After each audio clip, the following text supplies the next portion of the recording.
Alors on va pas perdre trop de temps avec les présentations physiques de cette trottinette. Ce qui nous intéresse surtout, c'est l'essai sur la route. Mais cette Z1000, eh bien comme vous le voyez, elle est d'abord impressionnante. Impressionnante par cette longueur, plus de 1,20 m, des gros pneus, un double système de freinage à disque, des amortisseurs. Ça laisse évoquer quand même une belle puissance et en effet c'est le cas puisqu'elle dispose d'un moteur 1000 watts, vitesse max annoncée plus de 40 km/h, 3 modes de conduite pour ne pas se faire trop peur. Et donc c'est parti pour l'essai sur la route. Allez, c'est parti donc pour l'essai de cette trottinette Z1000 mode 1, 13 km/h, 15 km/h. Voilà, on s'ennuie un peu, c'est parti, c'était la vitesse annoncée pour ce mode 1. Mode 2, on attaque tout de suite, gâchette à fond. On est maintenant à 28, 29, 30 km/h. Et oui, ça va beaucoup plus vite, forcément, ce moteur 1000 watts, il a envie de s'exprimer. Ça va même plus vite finalement que bien des trottinettes 250 watts, c'est évident. Ce moteur 1000 watts, il a du couple et surtout, eh bien voilà, hop, mode 3 activé. Alors, bonne nouvelle, les accélérations, eh bien elles sont plutôt dynamiques, mais pas trop. C'est vrai qu'on pourrait avoir peur sur une trottinette d'être aussi vite qu'actuellement. Voilà, on a atteint les 39-40 km/h, maintenant 41, ça continue de grimper. Ce moteur 1000 watts, il en a vraiment 43 km/h. Vraiment, ça fuse, c'est génial, 44. On va pas tarder à atteindre la vitesse max qui est de 44-46 km/h en fait. Et sauf qu'il va falloir maintenant ici qu'on ralentisse pour se faufiler. Voilà. Donc ce qui permet d'apprécier eh bien que c'est très maniable. Vous le voyez sans doute à l'image, ça sautille. On va arriver maintenant sur une piste qui est beaucoup moins régulière. Même à 40 km/h, on peut slalomer. Il n'y a vraiment aucun souci. Les larges pneus lui confèrent vraiment une très très bonne adhérence, une super tenue de route. C'est vraiment un excellent point. Et là, hop, sur ces petits défauts, ces chaos de la route, les amortisseurs, double système d'amortisseurs font le job. Alors, il faut faire très attention aux piétons, évidemment, parce qu'on arrive très très vite et qu'ils ne nous entendent pas. C'est vrai que là, on est sur une piste plutôt calme, mais on recommande vraiment l'utilisation du casque, évidemment, si jamais vous en faites en ville, au milieu de la circulation. C'est vraiment indispensable. À noter d'ailleurs qu'il y a une sonnette. Alors, une sonnette qui est un peu façon vélo. Je vais ralentir pour qu'on l'entende. Voilà, et cette sonnette, eh bien, tout de suite, elle évoque vraiment quelque chose aux piétons. Alors évidemment, il faut maintenant se parler d'autonomie. Et cette trottinette, donc 1000 watts, eh bien, elle intègre une bonne grosse batterie, bien puissante déjà, pour subvenir aux besoins du moteur en lui-même. Et puis surtout, on a pu faire donc, avec ce mode 3, une vingtaine, 20-25 km, vraiment en la sollicitant sérieusement. Parce que l'autonomie qui est annoncée en mode 3, eh bien, c'est plutôt 25-30 km, évidemment.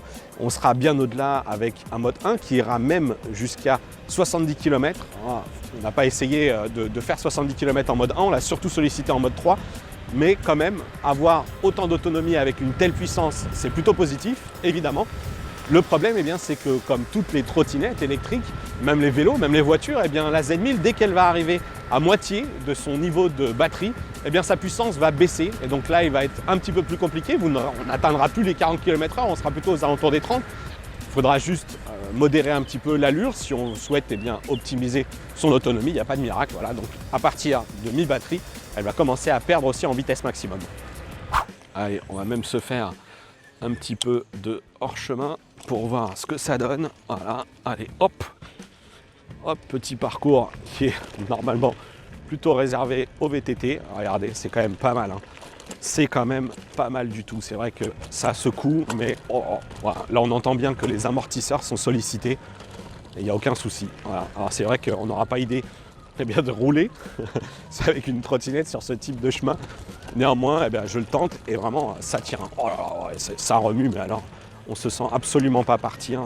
C'est vraiment très très cool. C'est vraiment... Oh là, ah oui, là, c'est vrai que hop, hop, hop, vous entendez les amortisseurs qui sont sollicités et qui claquent un peu. Voilà, hop, hop. Voilà, allez, on va se faire une petite descente sauvage au milieu de l'herbe. Hop, allez, regardez, tac. C'est la trottinette tout chemin. Vous l'aurez compris, on a vraiment beaucoup apprécié de tester cette trottinette Z1000 d'Osmotenko.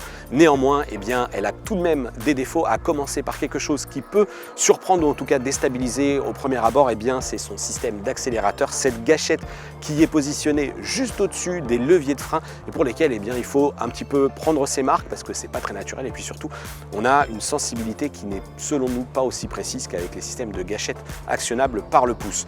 Bref, une question d'habitude à prendre, je le disais. Et puis on a aussi évidemment le poids de cette trottinette, 21 kg. Si jamais vous avez l'intention de faire des parcours avec dans lesquels vous allez avoir besoin de la plier et de la transporter par exemple pour descendre des escaliers, oubliez les transports dans le métro par exemple.